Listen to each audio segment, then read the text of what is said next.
কুরবানির ঈদে সবচেয়ে বেশি যে খাবারটি ঘরে ঘরে আছে তা হলো গরুর মাংস।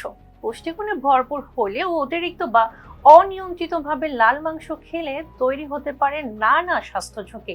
তাই ঈদের আনন্দের পাশাপাশি স্বাস্থ্য সচেতনতাও জরুরি বলে জানিয়েছে বিশেষজ্ঞরা।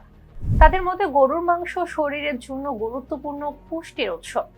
এতে রয়েছে উচ্চমাত্রার প্রোটিন, যা পেশি গঠন ও শরীরের শক্তি বাড়াতে সহায়তা করে। এছাড়া আয়রন, জিঙ্ক, ভিটামিন বি12 ও সেলেনিয়াম শরীরের রোগ প্রতিরোধ ক্ষমতা বাড়ায় এবং রক্ত স্বল্পতা দূর করতে সাহায্য করে।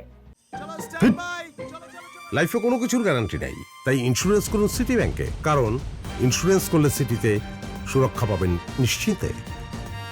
ঘাস খাওয়ানো গরুর মাংসে থাকা ওমেগা 3 ফ্যাটি অ্যাসিড হৃদযন্ত্রের জন্য উপকারী। তবে অতিরিক্ত গরুর মাংস খেলে কোলেস্টেরল বৃদ্ধি, উচ্চ রক্তচাপ, হৃদরোগ ও ওজন বাড়ার ঝুঁকি তৈরি হতে পারে। বিশেষ করে অতিরিক্ত চর্বিযুক্ত বা প্রক্রিয়াজাত মাংস স্বাস্থ্যের জন্য ক্ষতিকর।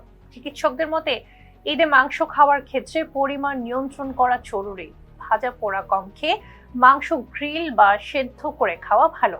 রান্নার আগে অতিরিক্ত চর্বি ফেলে দেওয়া উচিত।